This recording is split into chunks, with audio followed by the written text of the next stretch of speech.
因为他上个星期四的时候在教室对老师说出，老师如果你寒假作业派太多，那我就要上。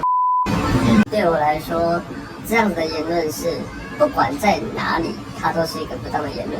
家长把小孩子交给我，那我就要负起教育他的义务跟责任。那我不可能说让小孩子现在可以讲出这样子的话，那他以后一定会做出更逾矩的事情。既有老师转述的话是，他以前已经有类似会去碰女生的身体啊，他会去拉女生内衣啊之类的。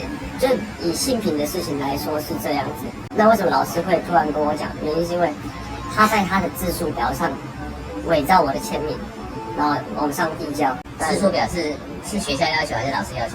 老师要求，学校也要求。这个事情老师有通报学校，老师有通报学校，但是没有通报性平，因为还是以小孩子的发育为主啦，因为也不希望他们身心发展出问题。但是因为他伪造我的签名，所以老师觉得这件事很严重。之前是因为他都有跟老师求情说不要跟我说。上国一开始就有这个行为嘛？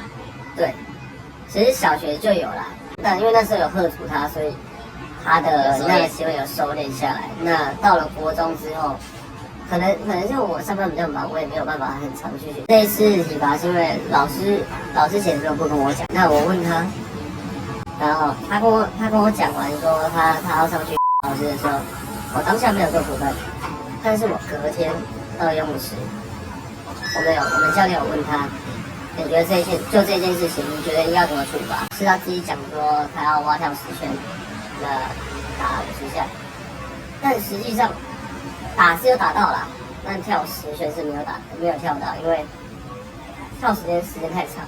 所以这件事情妈妈知道吗？他们家长知道吗？知道。所以你要体罚之前，他父母亲都知道。体罚之前不知道，但是妈妈有同意全授权我们做不管是处罚也好，总之就是把他教好。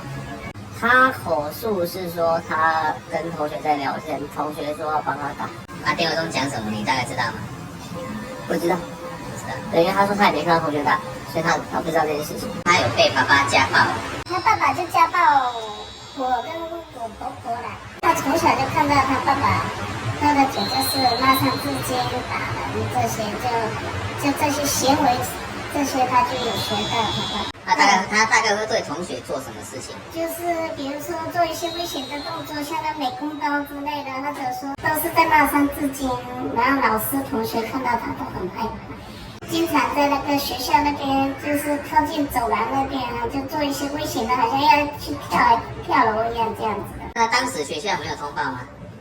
学校有通报，后面就是有社会局的一个心理辅导师有去心理辅导他。辅导多久？辅导好像也1年嘛，应该是一年多吧。我觉得他们那个有辅导的也没辅导一样，好像他还是怎么讲呢？社会局我觉得介入的话，虽然他们是好意的，但是我觉得起不了很好的作用。是为什么妈妈会同意，就是说让教练来管教他？因为我这个小孩从进了他们这个游泳会以后，他才改变了很多，要不然的话，大家以前看到他都怕，连我的朋友也怕。那现在看到他是改变了很多，所以我们是通过这个游泳会教练去修正他，一点点的把他改正过来。现在真的是改了很多，我都感觉过去我的儿子好像就是变了一个人。基本上你是不会去过问教练怎么去管教他。不会过问，因为我就全权委托。我觉得社会局对于这不算体罚了，因为你做错事了，他自己提出来，他要接受什么样的惩罚。你既然已经做错了，你就要受处罚，这是很正常的嘛。